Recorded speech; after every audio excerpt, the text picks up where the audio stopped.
একজন মুক্তিযোদ্ধা যদি তার নিজ জীবদ্দশায় কথা বলে যায়, আজকে নির্লজ্জের মতো কোন মুক্তিযোদ্ধারা কোটা চায়? আমি একজন মুক্তিযোদ্ধার সন্তান।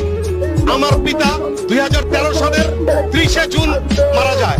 29 জুন অনাকাঙ্ক্ষিত ভাবে, কাকতালীয় ভাবে তার মুক্তিযোদ্ধার সনদটা আমাকে দেখিয়েছিল এবং সেদিন আমি তাকে দুঃখ করে বলেছিলাম, বাবা, তোমার মুক্তিযোদ্ধার সনদ থাকতে আমরা চাকরি পাই না, আমরা তো কোটা সুবিধা পেতে পারতাম। সে বলেছিল, মুক্তিযুদ্ধের পর তুমি তোমার বাবাকে ফেরত পেয়েছ, তার চেয়ে বড় সার্টিফিকেট আর কি হতে পারে?